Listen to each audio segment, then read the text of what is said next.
Morning all of you. जैसा कि हमने लास्ट क्लास में सूरदास के पद पढ़े थे, उसी प्रक्रिया को आगे बढ़ाते हुए हम तीसरा पद करेंगे। क्या है? हमारे हरी हारी की लकड़ी, मन करम वचन नंद नंदन उर, यह दृढ़ करी पकड़ी, जागत सोवत सौपन दिवस निसी, कान्हा कान्हा जकरी, सुनत जोग लागत है ऐसो, ज्यों करहूं ककरी, सू तो व्याधि हमकऊ ले आए, देखी सुनी न करी, यह तऊ सूर तिन्हई ले सौंपऊं, जिनके मन चकरी। तो यहाँ देखिए सूरदास जी कह रहे हैं कि गोपियां किसको? अपने आप को हारिल पक्षी बता रही हैं। हारिल एक ऐसा पक्षी होता है, आरिल नाम का पक्षी होता है, जो हमेशा अपने पैरों में एक डंडी को दबाए रखता है और उसका मानना है कि हमारे जीवन का सहारा ये डंडी है। इस डंडी के बिना हमारा जीवन सफल नहीं है, अर्थात हम इस डंडी के बिना उड़ भी नहीं सकते और जीवित नहीं रह सकते। तो इसलिए गोपियां अपने आप को हारिल पक्षी बताते हुए श्री कृष्ण जी को क्या कह रही हैं?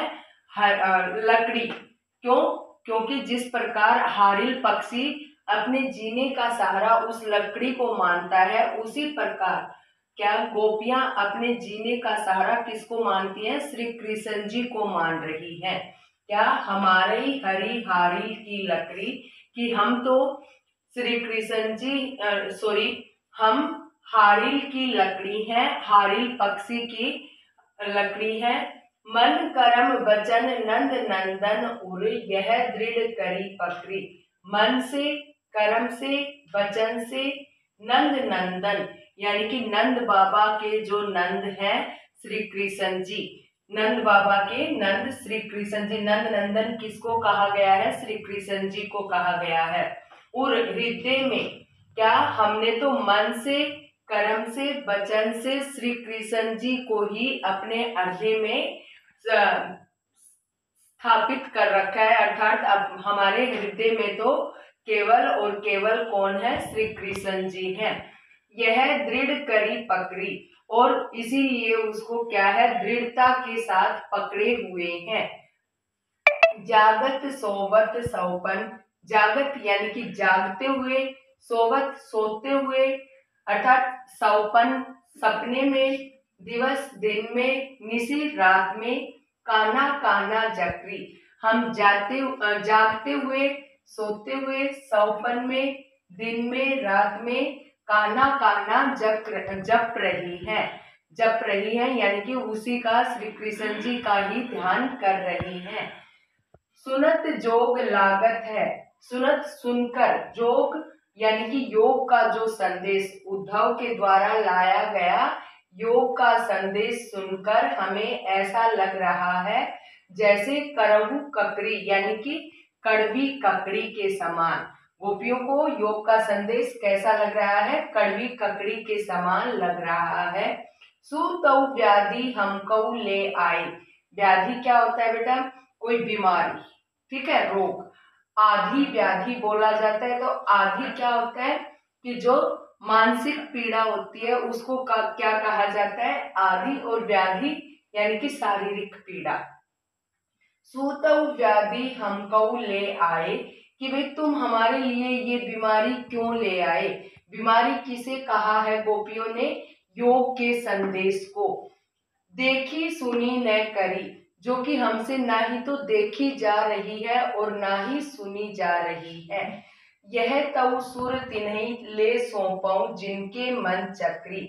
यहाँ गोपियां कह रही हैं कि यह तऊ तिन्हई ले सौंपऊं, कि आप यह अपना योग का संदेश उन लोगों को दो जिनके मन में चक्री, अर्थात जिनके मन में द्विधा है, जो अपने आप को पूर्ण रूप से मन से, कर्म से, वचन से श्री कृष्ण जी को नहीं अपनाए हुए हैं।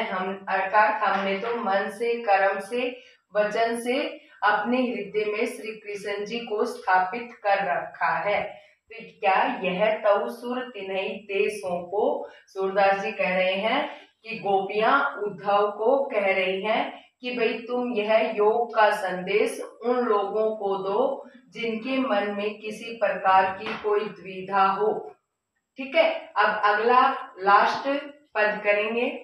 वो एक्सप्लेनेशन अच्छी लगी हो तो चैनल को सब्सक्राइब करें, लाइक छोटा सा लाइक दें और कमेंट करें।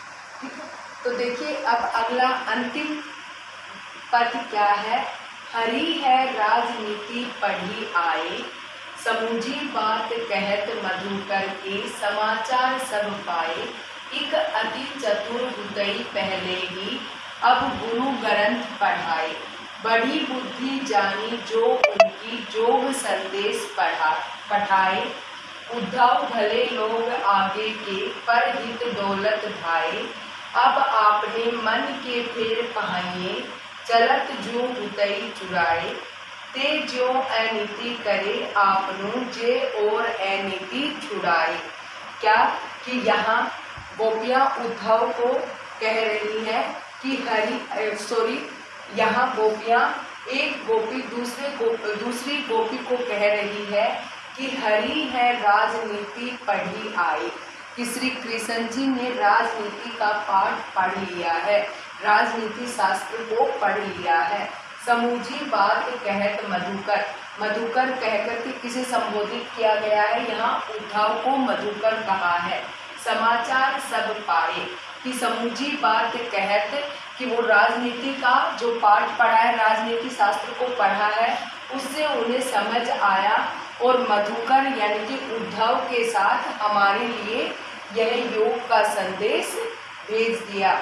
एक अति चतुर हृदय पहले ही, भाई एक तो वह पहले से ही अति बहुत अधिक चतुर थे, पहले ही यानी कि पहले से, अब गुरु ग्रंथ पढ़ाए और अब उन्होंने ऊपर से गुरु ग्रंथ और पढ़ लिया है।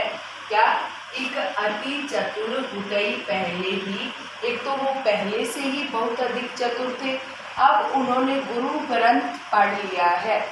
बड़ी बुद्धि जानी जो उनकी, जोग संदेश पढ़ाए, और ये उनकी बुद्धि जो बढ़ गई है, अर्थात राजनीति शास्त्र पढ़ने के कारण उनकी जो बुद्धि का विकास हुआ है, उसी के कारण उन्होंने हमारे लिए योग संदेश का पाठ भेजा है। उद्धव भले लोग आगे के, पर हित दौलत भाई। यहाँ गोपियां उद्धव को कह रही हैं, हे उद्धव, पहले के लोग इतने भले होते थे, इतने अच्छे होते थे, भले सज्जन, ठीक है, अच्छे, आगे के यानी कि जो पहले के लोग थे वो इतने अच्छे होते थे, पर हित दौलत भाई, पर हित दूसरों की भलाई के लिए इधर उधर भागते थे, दूसरों की भलाई करने का प्रयत्न करते थे। अब अपने ही मन फेर पानी, चलत जो हृदय चुराए, और अब तो उद्धव आप जैसे लोग हैं जो कि आप हमारे अहित के लिए मथुरा से चलकर आए हैं। ठीक है, ते क्यों अनीति करही आपनु, जे और अनीति छुड़ाए। कह रही हैं ते क्यों अनीति करही, श्री कृष्ण जी के लिए गोपियां कह रही हैं, ते क्यों अनीति करऊ आपनु, ते जे और अनीति छुड़ाए, कि भाई राजा का धर्म होता है दूसरों की अनीति यानी कि गलत कामों को छुड़वाना, अन्याय से को छुड़वाना या अन्याय से न्याय दिलवाना। जे और अनीति छुड़ाए, कि जो व्यक्ति दूसरों के अन्याय से को छुड़वाता है, वह भला स्वयं कैसे अन्याय कर सकता है। ठीक है, क्या ते क्यों अनीति करई आपनु, जे और अनीति छुड़ाए, कि भाई वह व्यक्ति कैसे अनीति अन्याय कर सकता है जो दूसरों की अनीति अन्याय को छुड़वाता है। ठीक है, लास्ट लाइन है, जैसे क्या है कि राजधर्म तऊ यही, सुर जो प्रजा न जाहि सकाए। क्या कह रही है, राजधर्म तो यही, सूरदास जी कह रहे हैं, गोपियां उद्धव को कहती हैं कि राजा का तो धर्म होता है कि दूसरों प्रजा को न सताए और प्रजा के कोई दुख तकलीफ हो उनका निवारण करे।